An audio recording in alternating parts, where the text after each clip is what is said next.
এই জমিজের ছাতাগুলো খুলতেছে।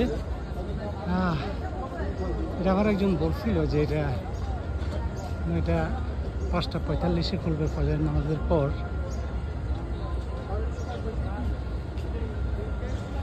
এটা অনেক একটা ইয়ে ছিল যে এটা কীভাবে হবে।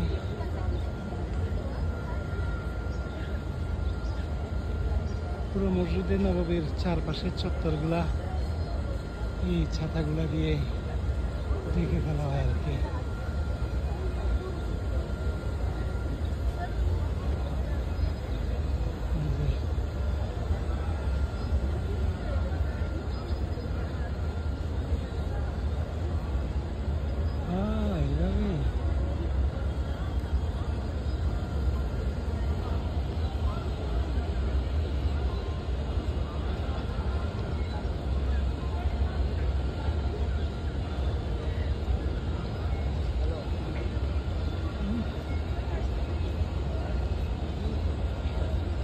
পাশেরগুলো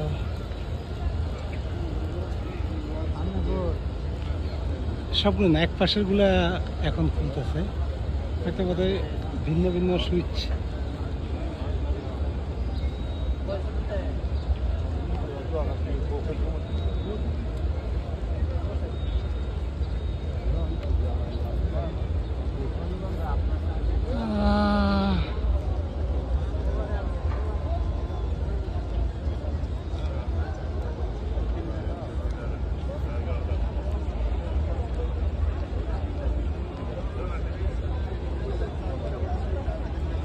হয়ে গেল।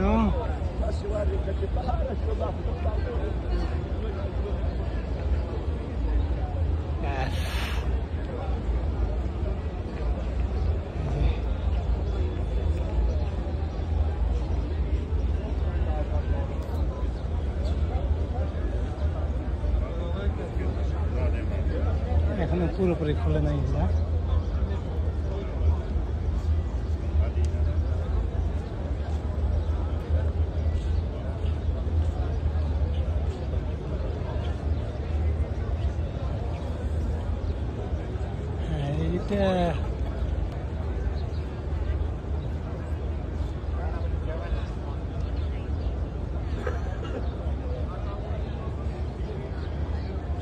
এটা পুরোপুরি খুলে গেছে। আচ্ছা, এটা উপরে ছিল এই জন্য এটা আগেই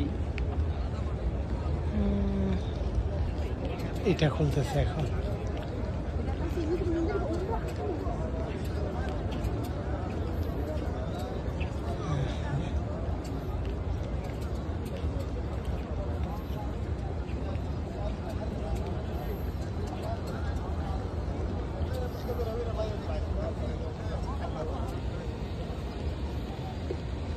আস্তে আস্তে পুরোটাই মেলে যাবে। এগুলো রাতের দিকে বন্ধ করে দেওয়া হয় আর কি। থাকে হচ্ছে এই যে এরকম একেবারে এই পিলারের মতো হয়ে যায়, পিলারের মতো মিশে থাকে। তারপরে এগুলা একটু করে এগুলো খুলে দেবে। সবাই এটা নিয়ে সবাই ছাতা খুলতেছে, এটারই ভিডিও করতেছে সবাই। এখানে এখনো বেশিরভাগ হচ্ছে এমনি সাধারণ মুসল্লি। গতকাল থেকে হজযাত্রীরা আসা শুরু হয়েছে। গতকাল অনেকে আসছে, আজকে অনেকে আসছে। অনেকদিন নর্মালি সবাই এক ধরনের পোশাক বা এক ধরনের ব্যাগ আইডেন্টিটি থাকে সাথে। কালকে খুব কম দেখছি, আজকে দেখি অনেক হজযাত্রী অলরেডি এসে পৌঁছেছে। আর সারা রাত এই মসজিদে এবং এই মসজিদের চত্বরে মানুষজন থাকে। মসজিদে তো আবাদত করে, নামাজ পড়ে, অনেকে বাইরেও পড়ে, শুয়ে থাকে, বসে থাকে।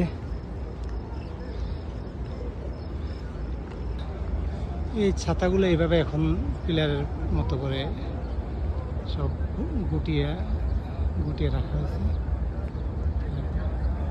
যখন খুলবে তখন এই উপরের অংশটা এটা মেলে যাবে পুরোটাই। আমি বলতেই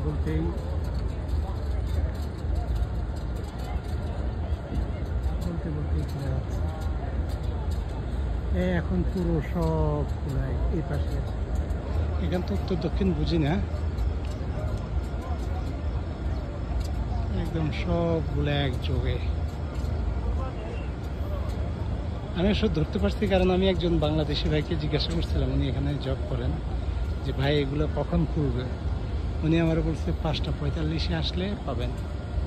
আমি ফজরের নামাজ পড়ে রাসূলের রওজাটা জিয়ারত করে তারপরে জান্নাতুল বাকি যেটা মানে সাহাবাদের কবরস্থান যেটা, ওইটা ঘুরে এসে তারপরে এখন এসে দাঁড়ালাম। এটাই, এইগুলো এখন খুলে একেবারে ওগুলোর মতো একেবারে মিশে যাবে। এই যে সব ছাতা খুলে গেল, মানুষজন এখনো ভিডিওতেই আছে। হ্যাঁ, সূর্য উঠতেছে, এটারই অনেকে